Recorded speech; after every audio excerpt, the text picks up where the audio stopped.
Assalamualaikum warahmatullahi wabarakatuh, sahabat R-Movie. Melanjutkan dari episode sebelumnya, sekelompok Katalan yang berpura ingin melindungi Koses dari Rogatos, ternyata mereka menjegat Koses itu sendiri. Mereka meminta untuk menyerahkan Turgut. Jika tidak, maka mereka akan mengambil nyawa Koses dan juga Mary. Mendengar hal ini membuat Koses tidak bisa melakukan apapun. Dia telah jatuh ke dalam situasi yang terpuruk. Kemudian dia melihat ke arah Mary, yang saat itu Mary memberikan isyarat untuk melepaskan Turgut. Setelah berpikir cukup lama, akhirnya Koses berkata, "Baiklah, Turgut adalah milikmu. Tentara, biarkan mereka membawanya." Dan saat Katalan hendak mengambil Turgut, seketika Osman dan pasukannya datang.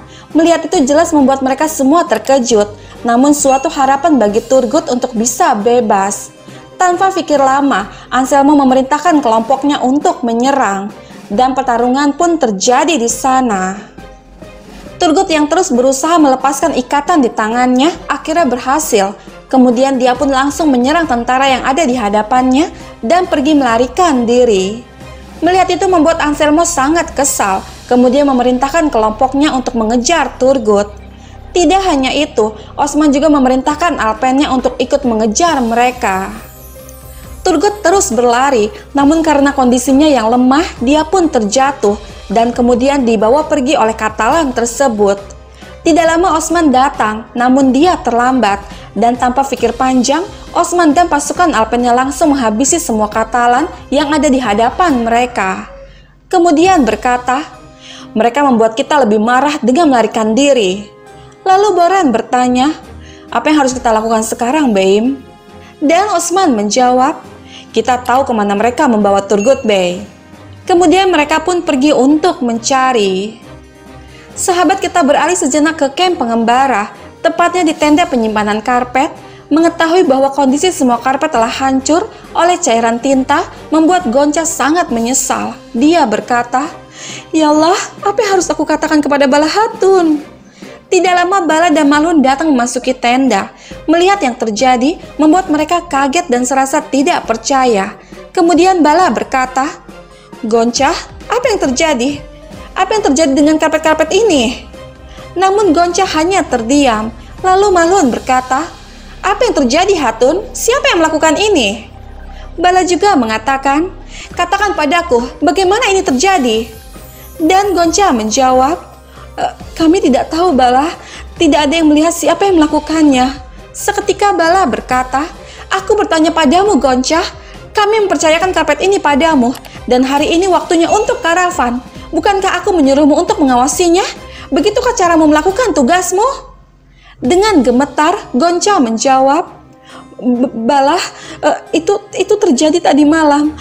Aku pergi." Seketika Bala mengatakan, "Aku memberikan tugas ini padamu, dan aku tidak ingin mendengar kau membuat alasan." Menyaksikan itu Malun berkata, "Tidak ada yang bisa dilakukan sekarang, Bala Hatun. Ini hanya sebuah kesalahan." Namun Bala mengatakan, "Itu bukan sebuah kesalahan yang bisa diterima, Malun Hatun. Bagaimana kita akan menemukan cukup karpet? Bahkan kita hampir tidak mengumpulkannya." Kemudian Malun memerintahkan para Hatun untuk memilah karpet-karpet tersebut, lalu berkata, "Kita tidak tahu, jadi kita akan menemukan cara untuk menyelesaikannya, Bala Hatun." Mendengar ini membuat Bala tidak bisa mengatakan apapun. Dia terus menatap ke arah karpet-karpet tersebut dengan penuh rasa penyesalan. Di samping itu, terlihat ekspresi wajah Gokce yang tersenyum sinis ke arah Gonca. Sahabat kita kembali ke hutan. Terlihat Osman dan pasukan Alpenen yang terus mencari kemana Katalan itu membawa Turgut, hingga mereka sampai di sarangnya. Namun tak seorang pun ada di sana. Melihat ini membuat Osman semakin kesal. Kemudian Cerkutai berkata, "Beim, ketika kami mengawasi Katalan, mereka menggunakan tempat ini." Dan Osman mengatakan, "Tampaknya mereka mengubah tempat mereka." Sementara itu, Katalan yang ternyata mendirikan tenda di tempat lain mengikat Turgut di batang pohon.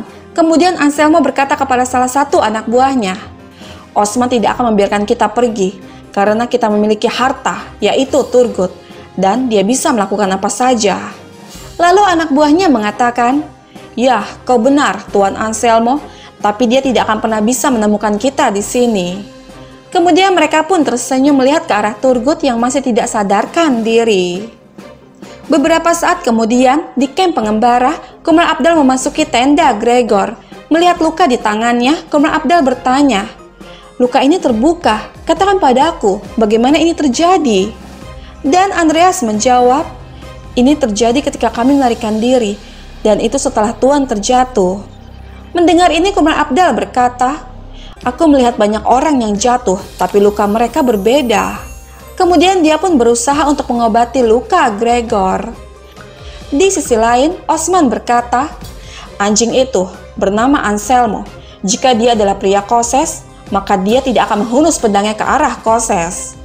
Lalu Gundus mengatakan, "Mereka menyerang Koses dan Rogatos pada saat bersamaan, dan itu sulit untuk memahami apa yang mereka lakukan." Dan Osman mengatakan, "Kalau begitu, Anselmo pasti sudah merencanakan permainan lain untuk Koses, kakak." Namun Gundus mengatakan, "Itu bukan untuk Koses, tapi dia juga mencoba mengambil Gregor dari Rogatos juga." Dan Osman berkata, "Mereka hanya peduli dengan emas, kakak. Mereka mematuhi orang-orang yang membayar mereka. Tapi segera, aku akan mengekspos semua permainan mereka, insya Allah." Tidak lama Saltuk datang memasuki tenda seraya berkata, "Beim, pendeta Gregor terluka dan kondisinya tidaklah baik." Mendengar ini, Osman pun langsung menghampiri tenda Gregor. Namun dia bertemu dengan Komar Abdal di luar tenda tersebut. Lalu berkata, "Bagaimana dengan kondisi pendeta Gregor, Komar Abdal?" Dan Komar Abdal menjawab, "Dia memiliki luka di lengannya, Beim. Itu terlihat seperti lubang yang dalam. Aku sudah mengoleskan salep pada lukanya, dan insya Allah itu akan bekerja. Tapi Beim, aku sudah melihat banyak veteran, tapi luka seperti itu, aku belum pernah melihatnya. Belati atau pedang tidak bisa melakukan itu." Mendengar ini, Osman bertanya, "Jadi, itu bukan teriris, tapi mungkin saja jika itu seekor binatang yang menyerangnya." Dan Komar Abdal menjawab, "Tidak ada tanda-tanda bekas gigitan, Beim." Mendengar ini membuat Osman mengerti, kemudian dia pun pergi memasuki tenda. Di sana Osman berkata, "Pendeta Gregor, apakah kau merasa lebih baik? Komar Abdal adalah seorang tabib yang baik, dan dia akan membuatmu merasa lebih baik. Jangan khawatir. Hidupmu berada di bawah perlindungan kami. Jadi beristirahatlah." Sahabat kita beralih ke para Hatun yang terus berusaha untuk membuat ratusan permadani dalam waktu singkat.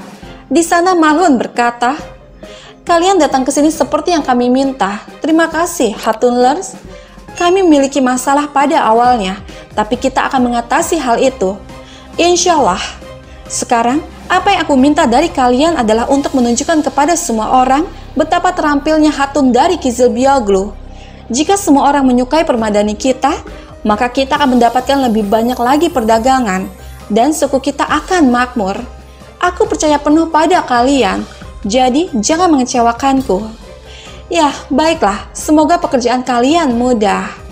Dan mereka semua mengucapkan terima kasih. Sahabat, dalam hal ini kita bisa melihat bahwa Mahlun sedang berusaha menunjukkan kemampuannya sebagai seorang istri dari penguasa suku.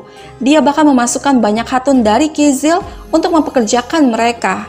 Namun di sini kita belum mengetahui kejahatan yang dilakukan oleh Gokce. Akankah terbongkar? Apakah Gokce melakukan semua itu atas keinginannya sendiri hanya karena ambisi dan sakit hati pada Gonca? Atau adakah alasan lain di balik semua itu? Sahabat, bergabunglah terus bersama kami untuk mengetahui kisah selanjutnya.